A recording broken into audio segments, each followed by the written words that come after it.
Selamat sore Bapak Ibu yang dikasihi Tuhan. Selamat bertemu kembali di dalam persekutuan kita pada sore hari ini. Sebelum kita bersama-sama mendengarkan firman Tuhan, mari kita bersatu di dalam doa. Mari kita berdoa. Bapa, di dalam nama Tuhan Yesus Kristus, pada sore hari ini kami datang kepadamu ya Tuhan. Kami mengucap syukur untuk persekutuan pada sore hari ini. Kami boleh kembali bertemu dengan saudara-saudara seiman kami, walaupun hanya melalui media online. Tapi kami yakin dan percaya Tuhan akan hadir di dalam persekutuan ini. Sebentar kami akan mendengarkan sabda firman Tuhan. Kiranya Tuhan membuka mata hati kami, sehingga firman yang Tuhan taburkan dapat kami terima dan dapat kami laksanakan dalam hidup kami sehari-hari. Berfirmanlah ya Tuhan, karena kami siap untuk mendengarkan. Di dalam nama Tuhan Yesus kami berdoa, kami bersyukur. Amin. Bacaan kita pada sore hari ini diambil dari 2 Timotius 2 ayat 1-7. 2 Timotius 2 ayat 1-7. Demikian bunyi firman Tuhan. Sebab itu, hai anakku, jadilah kuat oleh kasih karunia dalam Kristus Yesus.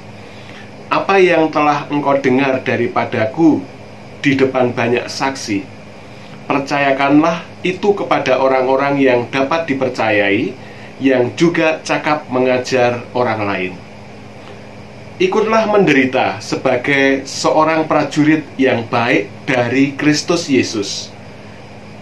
Seorang prajurit yang sedang berjuang tidak memusingkan dirinya dengan soal-soal penghidupannya, supaya dengan demikian ia berkenan kepada komandannya. Seorang olahragawan hanya dapat memperoleh mahkota sebagai juara apabila ia bertanding menurut peraturan-peraturan olahraga. Seorang petani yang bekerja keras haruslah pertama menikmati hasil usahanya. Perhatikanlah apa yang kukatakan. Tuhan akan memberi kepadamu pengertian dalam segala sesuatu. Demikian firman Tuhan dari 2 Timotius pasal 2 ayat 1-7. Bapak Ibu yang dikasihi Tuhan, ada peribahasa mengatakan banyak jalan menuju ke Roma. Artinya ada banyak cara, ada banyak jalan untuk meraih harapan atau tujuan.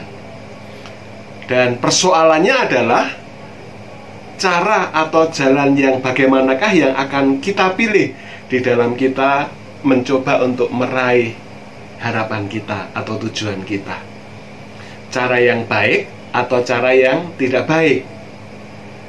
Nah, di dalam bacaan Alkitab pada saat ini mengajarkan kepada kita semua untuk memilih jalan yang baik, yaitu dengan 5T. Yang pertama, tatak. Yang kedua, tetap. Yang ketiga, tekun. Yang keempat, teken. Dan yang kelima, tekan. Nah, Bapak Ibu yang dikasihi Tuhan, Rasul Paulus kepada Timotius mengatakan, jadilah kuat oleh kasih karunia dalam Kristus Yesus, di ayat yang pertama tadi. Kemudian selanjutnya Rasul Paulus juga mengingatkan, janganlah memusingkan diri dengan soal-soal penghidupan. Nah, di sini Timotius dan juga kita semua diajak untuk tatak dan tetap. Tatak dalam arti tidak khawatir atau takut. Tetap berarti kokoh, tidak tergoyahkan oleh apapun. Nah, kita diajak untuk menjadi orang-orang yang kuat, yang punya keberanian dan semangat apapun yang terjadi. Terutama di masa-masa seperti sekarang ini, kita harus menjadi orang yang kuat, pengikut Kristus yang kuat, yang punya keberanian dan semangat untuk tetap melangkah maju. Itu semua terjadi karena kita memiliki kasih karunia di dalam Yesus Kristus. Tuhan menganugerahkan kepada kita untuk kita tetap bisa menjalani kehidupan ini. Tidak khawatir, percaya penuh kepada Tuhan dan tidak mudah goyah, tatak dan tetek. Mesti menjadi dasar atau pijakan kita di dalam melaksanakan tugas dan tanggung jawab kita masing-masing, baik dalam keluarga kita, di masyarakat, di gereja, ataupun kita sebagai warga negara. Kita tetap tatak dan tetek, tidak mudah goyah terhadap apapun yang ada di dunia ini. Dengan tatak dan tetek, Bapak Ibu yang dikasihi Tuhan, kita bisa tekun menjalani semuanya dengan baik. Kita tidak akan mudah putus asa, tetapi terus-menerus secara kreatif dan penuh tanggung jawab, sungguh-sungguh melaksanakan tugas kita tanpa tergiur oleh hal-hal yang tidak baik. Rasul Paulus mengatakan, seorang prajurit yang sedang berjuang itu tidak akan memusingkan dirinya dengan soal-soal penghidupannya, supaya dengan demikian ia berkenan kepada komandannya. Kita juga tidak perlu khawatir karena kita mempunyai komandan yang hebat, yang tahu dan yang akan memenuhi apa yang kita butuhkan, yaitu Tuhan kita, Yesus Kristus. Bapak Ibu yang dikasihi Tuhan, selanjutnya Paulus mengatakan, seorang olahragawan hanya dapat memperoleh mahkota sebagai juara apabila ia bertanding menurut peraturan-peraturan olahraga. Peraturan itu adalah teken, Bapak Ibu. Teken yang menuntun kita untuk meraih apa yang menjadi harapan kita. Secara harafiah, teken itu bermakna sebagai tongkat, Bapak Ibu. Tongkat yang digunakan sebagai penegak orang ketika sedang berjalan, sebagai penolong orang untuk berjalan. Juga maaf, kalau orang buta dengan teken itu akhirnya dia bisa berjalan maju ke depan, ya, akhirnya dia juga bisa sampai ke tujuan. Secara simbolik, teken itu berarti peraturan, pedoman, petunjuk atau tuntunan hidup. Nah, oleh sebab itu Bapak Ibu yang dikasihi Tuhan, marilah kita melakukan tugas dan tanggung jawab kita masing-masing sesuai dengan aturan yang ada, tidak menyimpang dari jalan yang benar, agar pada saatnya nanti kita akan meraih mahkota sebagai juara. Sehingga pada akhirnya kita akan tekan, kita akan sampai pada harapan dan tujuan hidup kita. Kita akan sampai kepada kehidupan yang kekal. Mengapa kehidupan yang kekal? Karena kita adalah pengikut Kristus. Kristus menjanjikan siapa yang percaya kepadanya, dia akan mendapatkan kehidupan yang kekal. Oleh sebab itu, dengan kita bertekun, kita tetek, kita tatak, kita kemudian memiliki teken, maka kita akan tekan. Marilah Bapak Ibu yang dikasihi Tuhan, sebagai pengikut-pengikut Kristus di masa-masa sekarang ini, di masa pandemi ini, kita tetap tatak, tetek, tekun, teken, dan akhirnya kita akan tekan. Tuhan memberkati kita semua. Amin. Mari kita berdoa. Kembali ya Tuhan, kami datang kepadamu. Kami mengucap syukur untuk firman Tuhan yang sudah Tuhan taburkan pada setiap kami.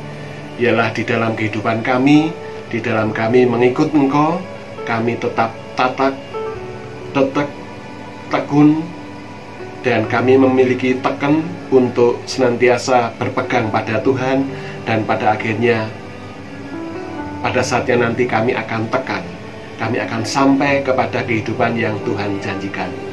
Terima kasih ya Tuhan untuk firman Tuhan pada sore hari ini. Ialah melalui firman ini, iman kami tetap akan bertumbuh di dalam Engkau. Secara khusus ya Tuhan, kami berdoa untuk kehidupan kami pribadi lepas pribadi. Kiranya Tuhan senantiasa menuntun kami, menyertai kami di dalam kami menjalani kehidupan saat ini, terutama di masa pandemi ini. Kami yakin dan percaya Tuhan akan senantiasa memberikan kekuatan kepada setiap kami. Tuhan akan memberikan kesehatan kepada setiap kami. Tuhan berkati untuk keluarga kami masing-masing ya Tuhan. Dan kami akan melanjutkan persekutuan kami. Kami berdoa di dalam nama Tuhan kami, Yesus Kristus. Amin. Kita akan menutup persekutuan pada sore hari ini dengan bersama-sama kita menyanyikan sebuah pujian. Terima kasih Tuhan.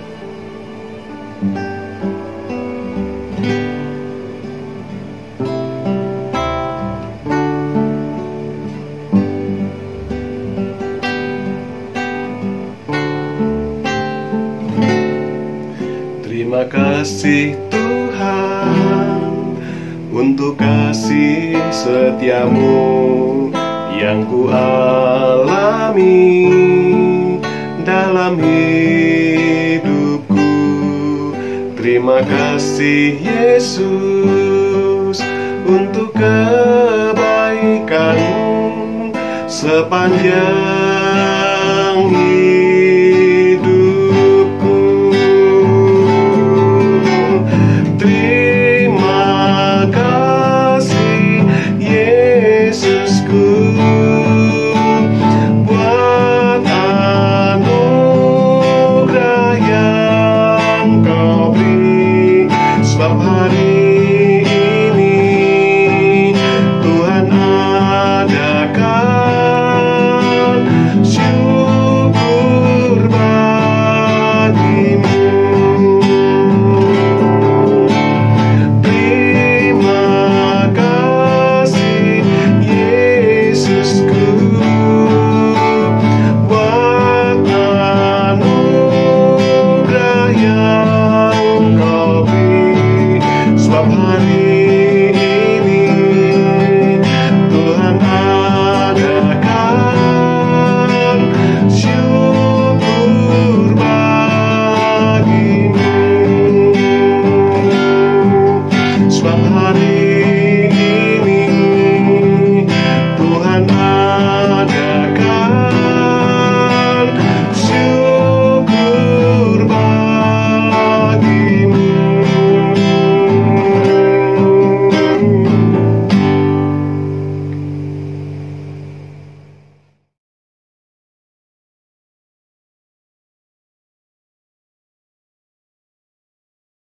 Bila saatnya nanti ku tak berdaya lagi,